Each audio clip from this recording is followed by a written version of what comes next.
하나님 말씀을 봅니다. 신약성경 고린도전서 1장 1절부터 9절까지입니다.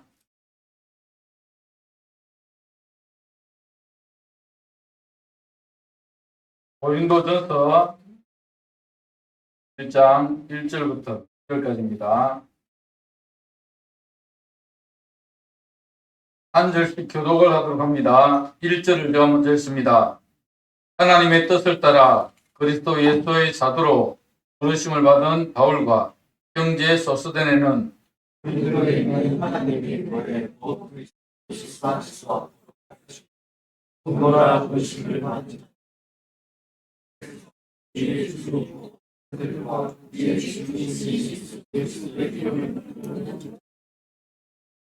하나님 우리 아버지와 주 예수 그리스도로부터 은혜와 평강이 있기를 원하노라. 그리스도의 안에서 너희에게 주신 하나님의 은혜로 말미암아 하나님을 위하여 이는 너희가 그 안에서 모든 일, 곧 모든 언변과 모든 지식에 풍족함으로 그리스도의 증거가 너희 중에 공부하게 되어 너희가 모든 은사에 부족함이 없이 우리 주 예수 그리스도의 나타나심을 기다립니다. 께서 너희를 우리 주 예수 그리스도의 날에 충만할 것이는 자로 끝까지 공부하게 하시고 같이 있습니다. 너희를 불러 그의 아들 예수 그리스도 우리 주와 더불어 교제하게 하시는 하나님은 이것이소다. 아멘. 오늘 말씀의 제목은 고린도에 있는 하나님의 교회라는 제목입니다. 올해는 우리 미남교회가 회복을 넘어 부흥을 꿈꾸며 나아갑니다. 올해는 하나님께서 우리 미남교회에 부흥을 허락해 주실 것을 믿습니다. 하나님께서 반드시 부흥을 허락하여 주실 것입니다. 저도 아침마다 기도하고 있고 여러분도 아침에 일어나서 기도하고 있을 것이라 믿고 있습니다. 우리가 믿음으로 기도하는데 하나님께서 부흥을 주시지 않겠습니까? 아멘. 올해 우리 미남교회가 부흥을 이루기 위해 가장 중요한 것이 무엇일까요? 여러분은 부흥을 이루기 위해서 가장 중요한 것이 무엇이라고 생각하십니까? 저는 하나님께서 기뻐하시는 교회가 되어야 하겠다는 것입니다. 부흥은 인간의 노력으로 이루는 것이 아닙니다. 물론 우리에게 주어진 책임을 열심히 감당해야 합니다. 우리가 최선을 다해서 노력해야 하나님께서 부흥을 주십니다. 그러나 궁극적으로 부흥은 하나님께서 하시는 일이며 하나님의 사역입니다. 그래서 하나님이 기뻐하시는 교회가 되도록 교회를 만들어가는 것이 중요하다고 생각합니다. 올해 우리 미남교회는 교회론에 집중을 해보려고 합니다. 그래서 하나님이 기뻐하시는 교회를 꿈꾸며 고린도 교회를 살펴보려고 합니다. 고린도 교회는 전혀 문제가 없는 교회가 아닙니다. 사실 성경에 나오는 완벽한 교회는 없습니다. 그런데 완벽에 가까운 교회는 수리아 안디옥 교회입니다. 수리아 안디옥 교회. 수리아 안디옥 교회는 여러분 잘 아시는 대로 사도 바울이 1차, 2차, 3차 선교 여행을 떠나는 전초 기지였고 안디옥 교회가 바울과 또 여러 선교사들을 파송한 교회가 안디옥 교회입니다. 그래서 안디옥 교회는 성경에 나오는 완벽에 가까운 교회다 이렇게 볼 수 있습니다. 우리가 완벽에 가까운 교회도 살펴보아야 하지만 고린도 교회와 같은 사실 고린도 교회는 문제가 많은 교회였죠. 여러 문제들을 여기에 지적하고 있습니다. 그래서 완벽에 가까운 교회도 살펴봐야 하지만 우리와 비슷한 상황과 문제를 안고 있는 고린도 교회를 살펴보는 것도 중요하다고 생각합니다. 고린도 교회를 살펴봄으로써 우리 미남교회의 문제점이 무엇인지 또 교회를 어떻게 세워가야 할지를 고민하는 한 해가 되었으면 좋겠다. 그런 마음으로 고린도전서 후서를 살펴보려고 합니다. 우선 고린도 교회는 어떤 교회였는지 좀 서론적으로 살펴보려고 합니다. 여러분, 고린도 지역, 우리가 사도 바울이 2차 선교 때부터 유럽으로 건너가서 선교를 시작했던 것을 오예배 성경이 읽어지를 통해서 배우고 있죠. 배우고 있습니다. 그래서 고린도 교회는 2차 선교였대. 바울 사도가 2차 선교 여행을 통해서 세운 교회였습니다. 고린도 지역은 여러분, 우리가 부산과 좀 비슷한 지역입니다. 고린도 지역은 아테네에서 서쪽으로 약 64km 정도 떨어져 있는데 필로폰네소스 반도에 위치한 아가야 주에 속해 있습니다. 항구도시죠. 부산처럼 항구도시입니다. 지중해 연안 국가들의 해상 교통과 무역의 중심지였고 동시에 안전한 항해를 기원하는 각 나라와 민족의 우상들이 총집결한 우상 도시였습니다. 대부분의 항구 도시들이 미신과 우상 숭배가 승행합니다. 왜 그런지 아시죠? 여러분, 바다라고 하는 것은 언제 어떤 일이 일어날지 모르는 것입니다. 요즘은 그래도 일기예보가 많이 발달돼서 태풍이 온다 하면 배를 띄우지 않습니다. 그런데 그때는 여러분 일기예보가 없었습니다. 그래서 바다에 나갔는데 태풍을 만나면 배가 뒤집히고 죽는 경우가 흔했습니다. 그렇기 때문에 미신이 굉장히 승행할 수밖에 없었습니다. 바다에 용왕이 있고 또 모든 그 신들, 그 미신들을 다 믿는 그런 도시들이 항구 도시입니다.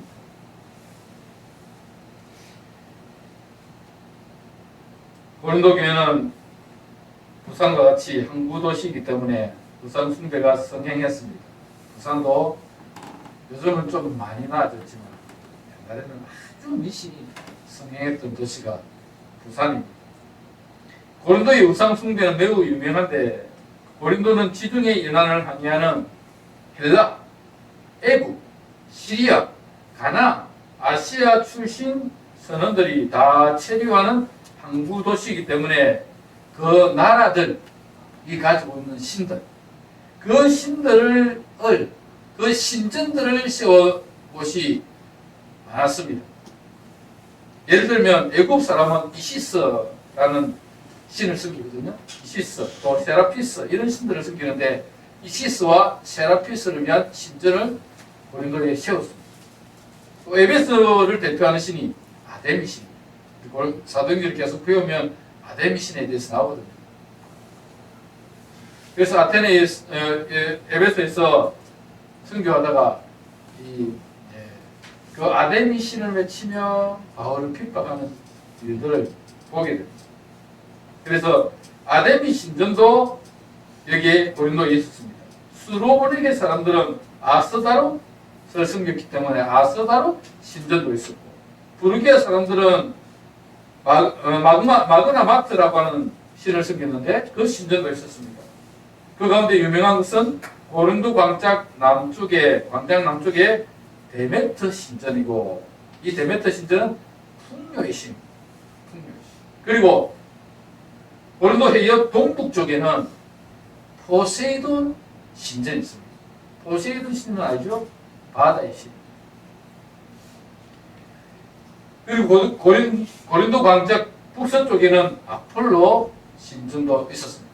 그 중에서 가장 유명하고 고린도를 대표하는 것은 고린도 광장 남쪽 아크로 고린도 언덕에 우뚝 솟아있는 아프로디테 신전입니다. 아프로디테는 사랑의 신입니다. 사랑의 여신인데, 이 신전에는 당시 무려 1000여 명의 여사제들이 있었는데 이들은 제사의식의 일환으로 온갖 음란한 행위를 자행했습니다. 제사 의식을 한다고 이 천여 명의 여사제들이 남자들과 성관계를 하며 그런 일들을 했던 그런 아프로디테 사랑의 여신 그 신전이 거기에 있었습니다.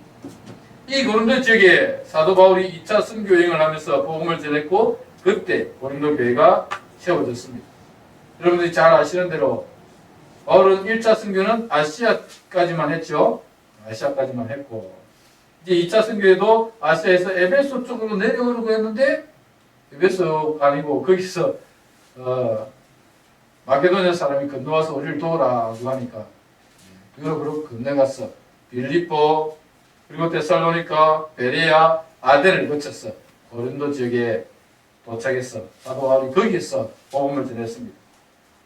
그때 이 사도 바울이 복음을 전할 때 본도 출신의 신실한 전도자요 천막 제자업자인 아굴라와 브리스길라를 만나게 됩니다.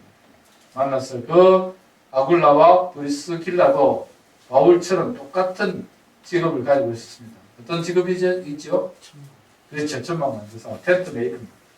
천막 만드는 사람이었습니다.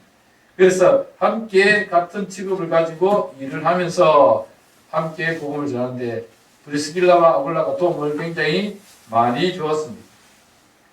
거기다 마게도냐에 남겨두었던 실라와 디모데가 이제 합류를 해서 복음을 전하는데 그 복음을 전할 때 회당장, 그 고린도의 회당장, 고린도 지역에 있는 회당장 그리스보가 예수님을 믿게 되고 그 예수님을 믿게 됨으로 인해서 이 복음이 아주 활발하게 전파되는 계기가 되었습니다.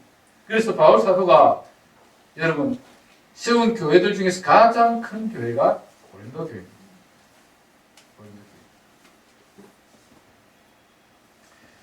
사도 바울은 고린도에서 18개월을 체류하면서 사역을 했고 그렇게 복음을 전할 때에 복음이 확장되면 될수록 반대로 유대인들의 세력들도 강력하게 바울을 박해했습니다. 그렇게 박해를 하니까 더 이상 고린도에 머물 수가 없어서 바울은 고린도를 떠나서 여러 지역을 순회하면서 수리아 안디옥으로 돌아옵니다. 나중에 아볼로는 배울 겁니다. 앞으로 이 고린도 지역에 대해서 한 2, 3주 걸쳐서 계속 오후 예배 시간에 배울 건데 이 아볼로는 브리스길라와 아굴라가 그를 데려다가 가르쳤어. 그래서 고린도 지역에 목회자로 보냅니다. 그래서 아볼로가 고린도 지역에 목회를 하고 있었으나 거기에 또 유대주의자들이 교회에 들어와서 교회를 어지럽히게 되고 그래서 아볼로는 다시 에베소로 돌아옵니다.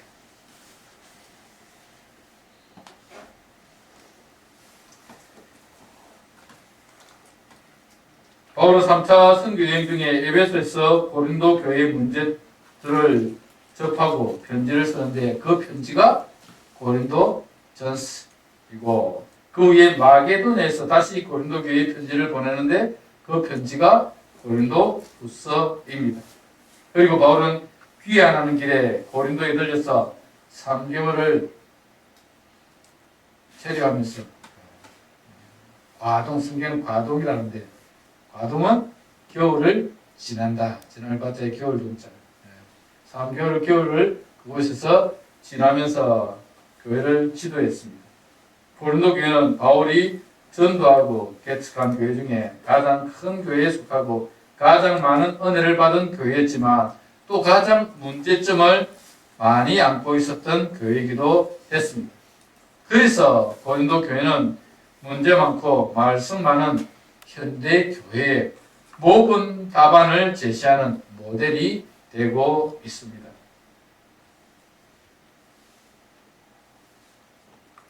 우리가 고린도 교회를 살펴보는 이유도 거기 있죠.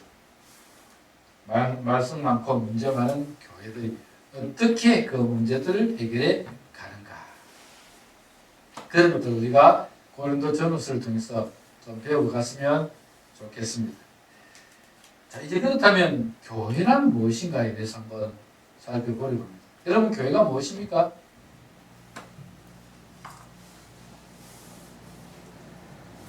교회는 건물이 아니죠. 제가 여러 번 말씀을 드렸습니다. 건물이 아닙니다.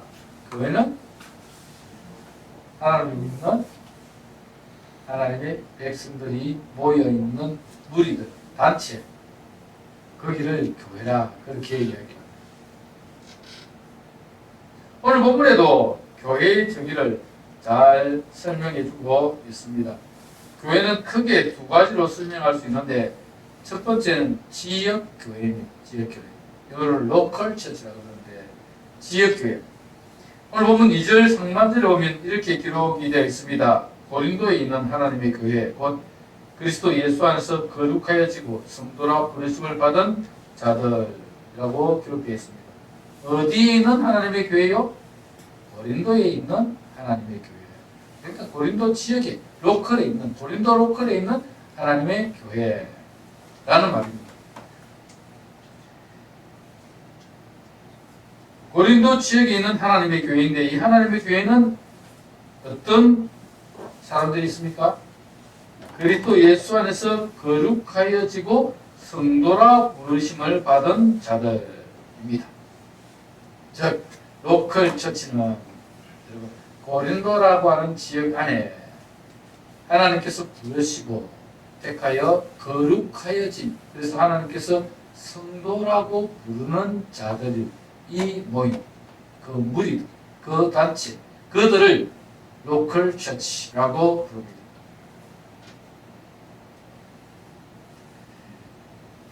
교회는 예수 그리스도를 통해 거룩해지고 성도라고 불려지는 사람들을 말합니다.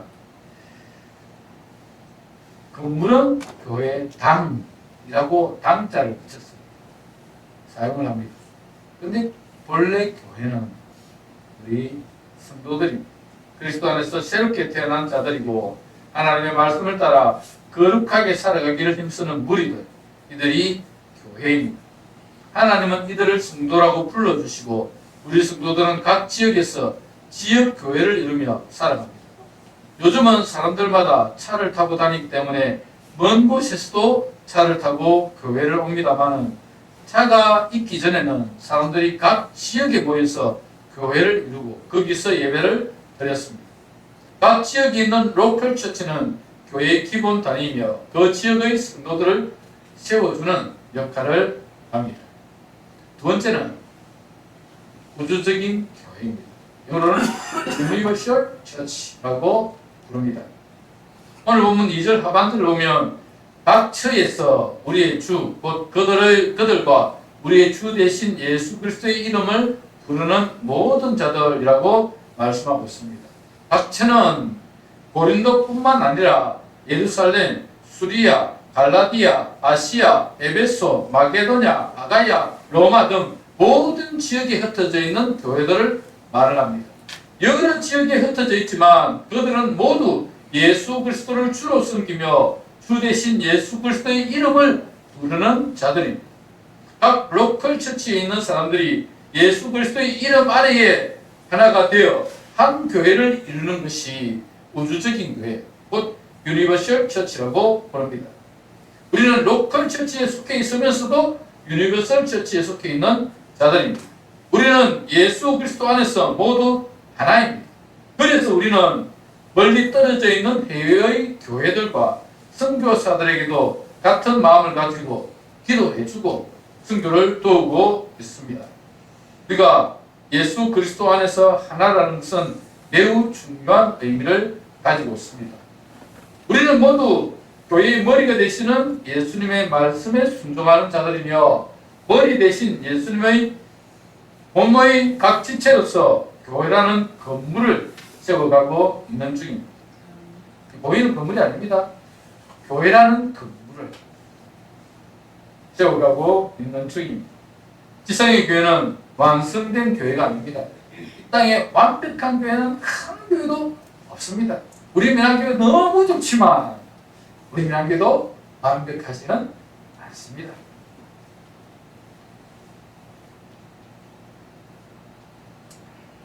완벽한 교회가 아니라 그 완벽을 향해 달려가는 교회, 완성을 향해 달려가는 교회가 지상의 교회입니다. 그래서 실수도 있고 허물도 있습니다.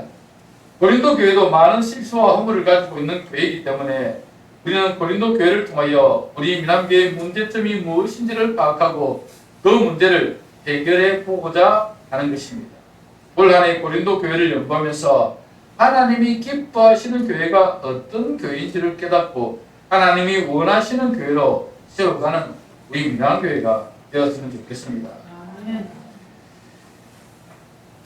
사도 바울은 3차 선교 여행 중에 에베소에 머물면서 고린도 교회에 대한 소식을 듣습니다. 고린도 교회에 대한 소식을 듣는데 여러 가지 안 좋은 소식이 들리거든요. 그 첫 번째, 다음 주에 살펴볼 건데 교회에 파당이 생겼다는 것입니다. 우리 다음 주에 보시면 여기 보면 12절에 나는 바울에게, 나는 아볼로에게, 나는 케바에게, 나는 그리스도에게 속한 자라 한다는 것이다. 이 파당이 4개나 생겼습니다. 무슨 파요? 바울파, 아볼로파, 게바파, 그리스도파 4개나 생겼습니다. 바울파, 바울이 세웠기 때문에 바울을 추종하는 바울파가 있었고, 그 아볼로파, 아볼로는 바울이 떠난 이후에 고린도 교회를 목회했던 목회자였습니다. 그래서 아볼로를 추종하는 아볼로파가 생겼고, 게바도 아마 베드로도 이 고린도 교회를 한번 방문한 것 같아요. 그러다 보니까 이 베드로를 추종하는 게바파가 생겼고, 또 어떤 사람들은 나는 이런 사람들이 아니라 나는 예수님파다 라고 하면서 예수님파도 생겼어.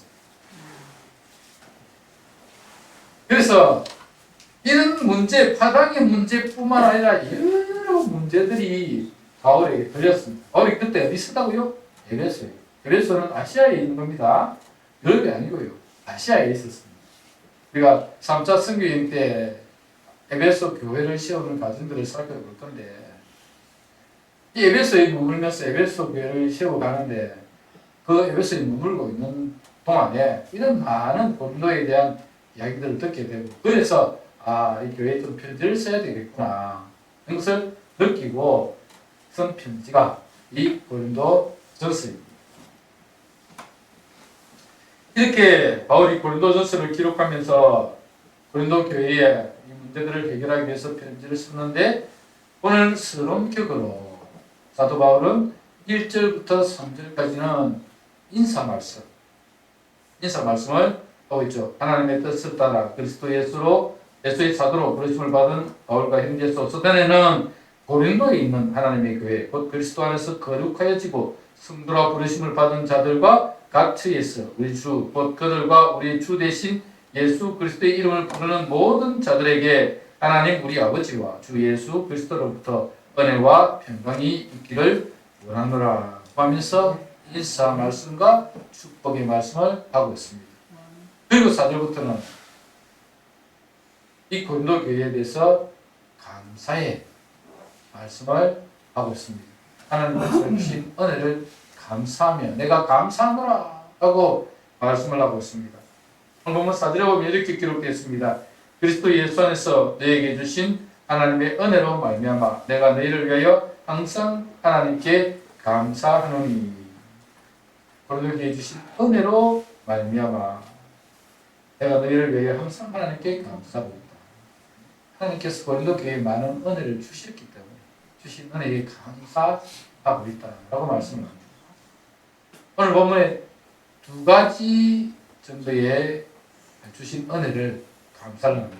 그 첫 번째가 그리스도 예수 안에서 고린도 교회에 주신 은혜가 5절 6절에 나옵니다. 한번 보십시오. 이는 너희가 그 안에서 모든 일, 곧 모든 언변과 모든 지식의 풍족함으로 그리스도의 증거가 너희 중에 견고하게 되어 라고 말씀을 하고 있습니다. 무슨 은혜를 감사하고 있죠? 모든 언변과 모든 지식이 풍족하여 그리스도의 증거가 너희 중에 견고하게 된 것에 감사한다 라고 말씀을 하고 있습니다. 모든 언변과 모든 지식이 풍족하다. 무슨 말씀일까요? 우리가 고린도에서 계속해서 배우겠지만 고린도 지역은 지중해 연안에 위치해 있습니다. 그래서 지중해 연안을 항해하는 헬라, 애굽, 시리아, 가나안, 아시안 출신의 선원들과 승객들이 왕래하는 곳이었습니다. 그래서 헬라 철학과 동양 문화가 공존한 곳입니다. 헬라 철학과 동양 문화가 공존한 곳. 그러다 보니까 철학과 수사학이 매우 발달한 도시였습니다. 헬라 철학이 또 아테네가 사실은 헬라의 가장 중심이죠. 헬라 철학의 가장 중심이고 거기서부터 가깝습니다. 고린도가 멀리 떨어진 곳이 아닙니다. 아주 가깝습니다. 이 헬라 철학의 거의 중심지라고 볼 수 있습니다. 그래서 고린도 지역에서는 헬라 철학이 굉장히 성행하고 있었습니다. 그런데 헬라 철학만 있었던 것이 아니라 강구도시다 보니까 여러 지역의 사람들이 드나들었습니다. 수사학이 굉장히 발달했습니다. 수사학이 뭡니까? 말로서 사람들을 설득하는 그 강연 또 강론 이런 게 굉장히 발달해 있는 지역이 고린도 지역입니다. 그래서 철학과 그리고 수사 이게 언변과 모든 지식, 모든 언변과 모든 지식, 모든 언변은 수사, 모든 지식은 헬라 철학 이런 것들이 풍족한 도시가 고린도 지역에 있습니다. 헬라 철학뿐만 아니라 다른 사람을 설득하고 이해시키는 언어적 기법이 매우 발달해 있었습니다. 이 헬라적 사고와 언어적 기법을 통하여 예수 그리스도의 진리를 탐구하게 되고 예수 그리스도의 구원의 진리를 깨달은 그들은 다양한 언어적 구사를 통해 이를 증거하고 있었습니다. 사도 바울이 5절에서 6절에서 말씀하고 있는 이는 너희가 그 안에서 모든 일, 곧 모든 언변과 모든 지식의 풍족함으로 그리스도의 증거가 너희 중에 견고하게 되었다라는 말은 고린도에 살고 있는 사람들의 탁월한 철학적 사고와 언변으로 말미암아 그리스도의 증거가 견고하게 되었음을 말씀하고 있는 것입니다. 고린도에 복음이 활발하게 전파되었던 이유는 두 가지라고 생각합니다. 복음이 활발하게 전파되었던 이유는 첫째는 바울과 함께 사역하였던 동력자들이 있었기 때문에 그렇습니다. 어떤 동력자들이 있었죠? 브리스길라와 아굴라. 그들은 쓰기 보면 바울을 위해 자기의 목숨이라도 내어놓았을 사람들이다 라고 표현하고 있습니다. 그만큼 바울과 함께 복음사역에 힘썼던 사람이고 바울의 동력자로서 복음사역을 많이 도와주었던 사람이 브리스길라와 아굴라였습니다. 또 다른 사람도 있었죠. 누구죠? 디모데와 실라 2차 선교여행 때 함께 독립했던 2차 선교여행 때 발굴했던 인재들. 실라는 2차 선교여행 때 같이 동행을 했고 처음부터 같이 동행했고 디모데는 2차 선교여행 중에서 만났던 사람입니다. 이 두 사람이 고린도로 온 겁니다. 보니까 이렇게 바울 혼자서 선교를 했다면 이만큼 활발하지 못했을 것입니다. 여러분도 잘 알다시피 혼자서 전도하기가 쉽지가 않습니다. 그런데 팀으로 사역을 해보면 뭐 너댓 명씩 가서 하면 힘이 얻어지고 힘이 생기고 같이 사역하는데 으쌰으쌰가 되고 또 활발하게 전도되는 것을 여러분 알 수 있을 것입니다. 그들이 왔기 때문에 그들이 함께 동력했기 때문에 복음이 더 활발하게 증거되었고 거기서 배당장 그리스도가 예수를 믿게 되고 그러다 보니까 배당장이 예수를 믿으니까 더 복음이 활발하게 증거되는 역할이 될 수 있었습니다. 이렇게 함께 복음을 위해서 노력하면 복음이 활발하게 증거되고 구원 얻는 영혼들이 더 많아질 수 있는 것입니다. 그런데 두 번째 이유도 있습니다. 두 번째 이유는 고린도 지역의 문화와 성향 때문입니다. 헬라 철학과 문화로 인해 그들은 진리를 탐구하려는 노력이 있었고 진리를 듣고 배워 가르치는 수사학이 발달하여 사람들을 설득할 수 있는 능력들이 있었습니다. 그들이 배웠던 헬라 철학과는 다른 예수 그리스도의 진리를 듣고 깨달은 자들이 특유한 그들의 언변으로 사람들을 설득했고 많은 사람들이 진리이신 예수님을 믿게 되었습니다. 복음을 전할 때 그 지역의 특색과 문화, 그 지역 사람들의 생활 수준들을 고려하여 복음을 전하면 더 효과적입니다. 그래서 개척을 하는 사람들 가운데서 목사님들이 처음에는 바로 복음을 전하지 않고 그 지역을 쭉 계속 다니면서 이 지역에는 어떤 사람들이 살고 있는지, 또 이 지역에는 생활 수준이 어떤지, 어떻게 접근하면 좋을지 그런 것들을 다 연구한 다음에 그 지역에 와서 거기에 맞춰서 이렇게 복음을 전하는 목사님들이 많습니다. 그러면 효과가 굉장히 더 좋습니다. 우리 이 지역에는 여러분 어떤 성향들의 사람들이 살고 있을까요? 좀 파악이 됩니까? 저는 좀 보니까 여기 있는 사람들이 많이 좀 똘똘 뭉쳐 있습니다. 굉장히 똘똘 뭉쳐 있고, 요 똘똘 뭉쳐 있어가지고 좀 자기들이 이익을 위해서 많이 좀 이렇게 싸우기도 하고 이렇게 합니다. 그래서 이 지역에서는 좀 이렇게 대장을 잘 설득해서 대장을 잘 잡으면 많은 사람들이 싹 이렇게 올 수 있는 그런 기회가 될 수 있겠다 싶습니다. 그래서 그런 사람들을 잘 사귀고 또 같이 가깝게 하는 것이 도움이 많이 될 것 같다는 생각이 듭니다. 어쨌거나 그 지역을 잘 파악하는 것이 중요합니다. 그 지역에 무엇이 그 지역에 독특하고 또 어떤 문화가 형성되어 있고 어떤 사람들의 성향들이 있고 어떤 수준의 사람들이 있는지를 파악하는 것이 중요하다는 것입니다. 그래서 그런 사람들의 특색과 문화들을 잘 활용하고 이해하여서 그렇게 접근을 하면 복음을 전하는데 효과적이 될 수 있는 것입니다. 이렇게 바울 사도가 첫 번째로 하나님께 감사하는 것은 그들의 모든 언변과 모든 지식이 그들 가운데 풍족하여서 그리스도의 그 지식이 견고하게 되는 것에 대해서 감사하고 있었습니다. 두 번째는 모든 은사에 부족함이 없는 것에 감사하고 있습니다. 오늘 보면 7절에 보면 너희가 모든 은사에 부족함이 없이 우리 주 예수 그리스도의 나타나심을 기다립니다.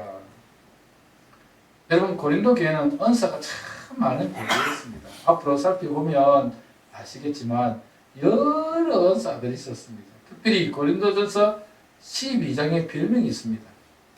12장의 별명이 뭐냐면 은사장이라고 부릅니다. 고린도전서 13장은 별명이 있는데 뭘까요? 사랑장. 그렇죠. 사랑장. 고린도전서 13장은 사랑장입니다.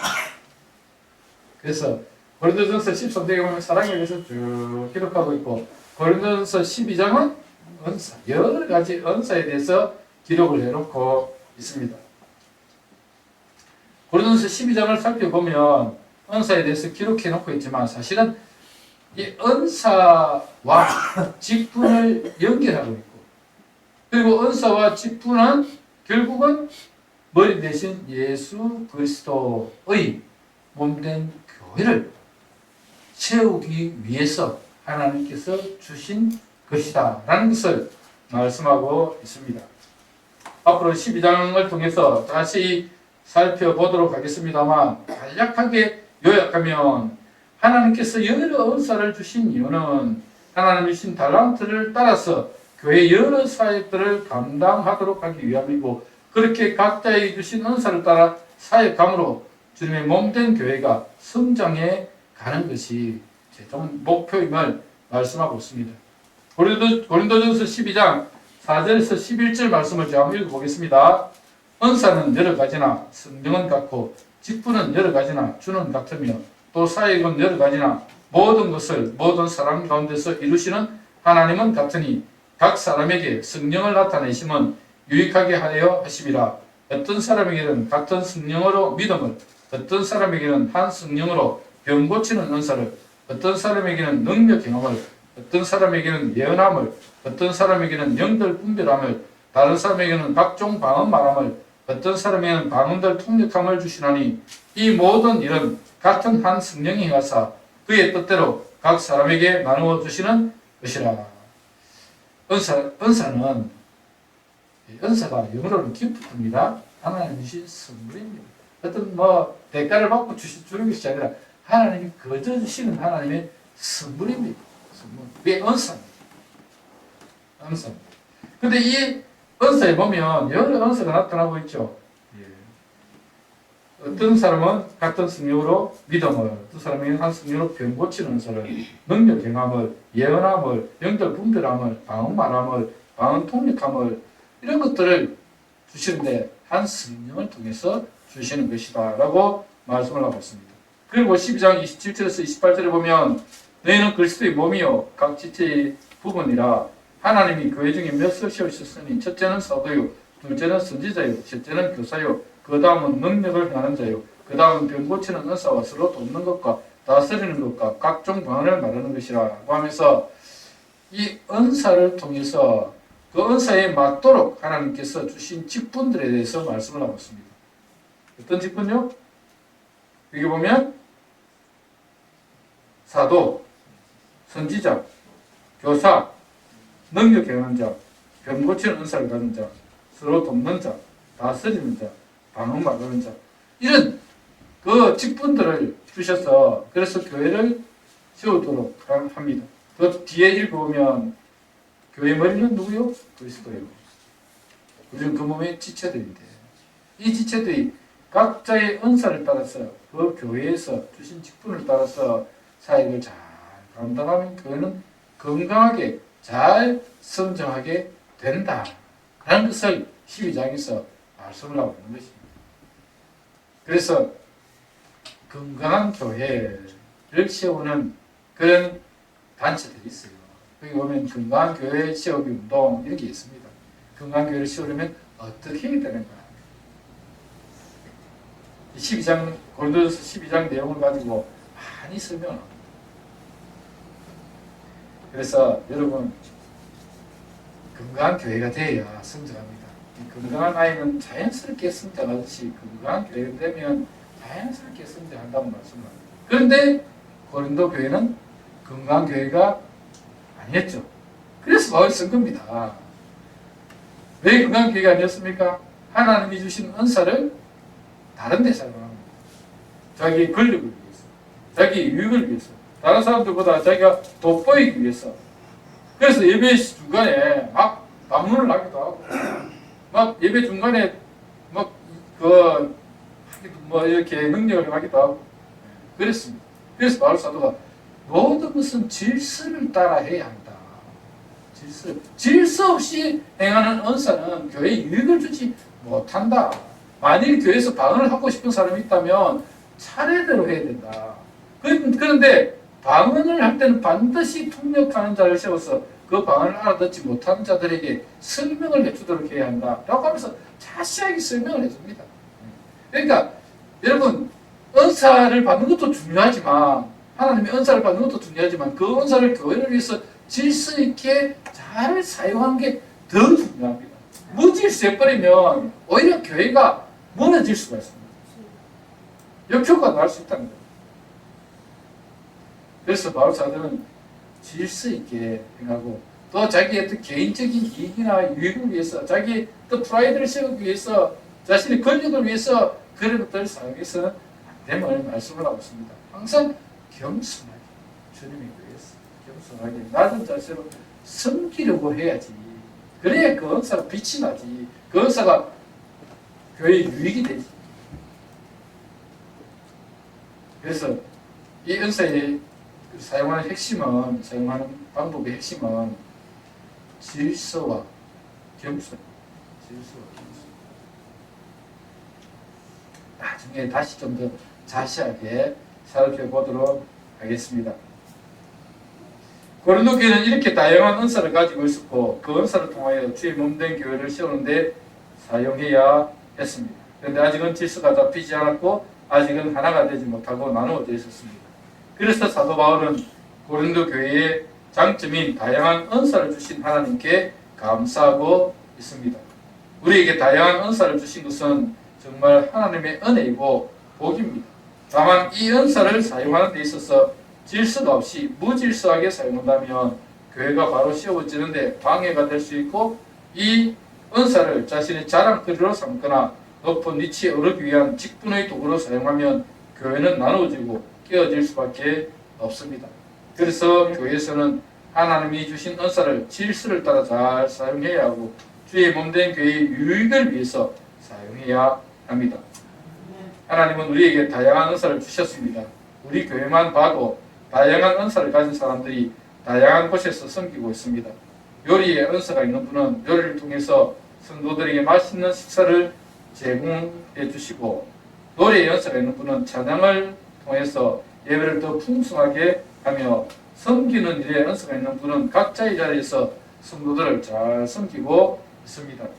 특히 우리 민안교회는 하나님이 주신 은사를 자신의 유익을 위해서 사용한 사람이 한 사람도 없다는 것이 얼마나 큰 은혜인지, 오직 모두가 낮은 곳에서 교회를 섬기는데 사용하고 있어서 너무 감사합니다.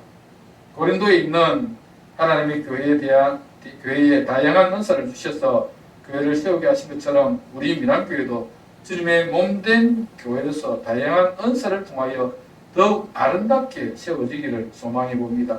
하나님의 교회는 주님이 친히 피로 세우신 몸된 교회입니다. 교회의 지체가 된 우리는 머리 대신 예수 그리스도의 뜻을 따라 세상과 구별된 거룩한 교회가 되려고 노력해야, 거룩한 교회를 이루려고 노력해야 되고, 또 이 민안교회가 정말 주님의 뜻을 따라서 바르게 세워지려고 노력해 가야 한다는 것입니다. 그렇게 할 때 교회는 건강하게 성장해 가는 것입니다. 올해 우리 민안교회 회복을 넘어서 부흥을 꿈꾸며 달려갑니다. 여러분, 회복을 넘어서 부흥을 향해 달려가려면 정말 교회가 하나님의 뜻에 맞도록 하나님이 기뻐하시는 교회로 세워지도록 해야, 그런 교회를 꿈꾸고 그런 교회를 향해서 달려가야 합니다. 올해 고린도 전서를 살펴보면서 우리 교회가 어떤 교회가 되어야 될까 좀 여러분 고민해 봤으면 좋겠습니다. 고민해 봤으면 좋겠습니다. 그래서 정말 우리 민안교회가 완벽한 교회는 없지만 완벽에 가까운 교회로 세워지도록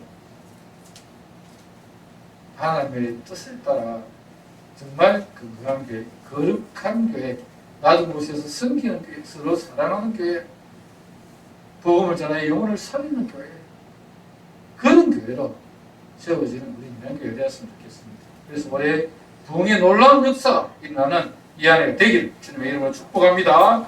네. 말씀을 기억하면서 함께 기도하겠습니다. 기도할 때 하나님, 우리 민안교회에 은혜를 더하여 주셔서 우리 민안교회가 올해 정말 부흥의 역사가 일어나게 해주시고 건강한 교회로 세워지게 하시고 하나님이 기뻐하시는 교회, 주님의 뜻을 이루는 교회 되게 하여 주옵소서. 다 같이 한번 통성으로 기도하도록 하겠습니다. 하나님 감사합니다.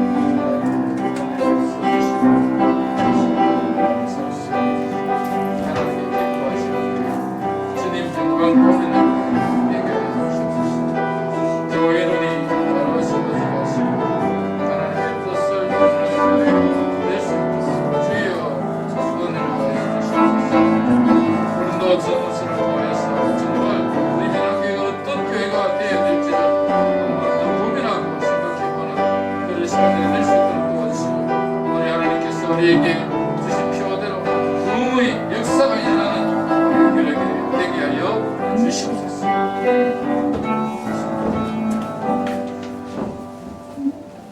하나님, 은혜를 진심으로 감사드립니다. 우리 민안교회 이곳에 세워주시고 하나님의 거룩한 교회, 하나님이 기뻐하시는 교회로 성장해 가도록 은혜 주심을 진심으로 감사드립니다. 그러나 아직은 많이 미약합니다. 하나님 아시지 않습니까? 도와주옵소서. 올해 회복을 넘어 부흥을 꿈꾸며 달려갑니다. 하나님, 특별히 교회론을 살펴보면서 우리 민안교회가 어떤 교회가 되어야 할까를 고민하는 우리 모두가 되게 하시고 하나님이 기뻐하시는 교회, 하나님의 뜻을 이루는 교회 되게 하여 주옵소서. 예수님 이름으로 기도합니다. 아멘. 찬송가 220장 찬송 부릅니다.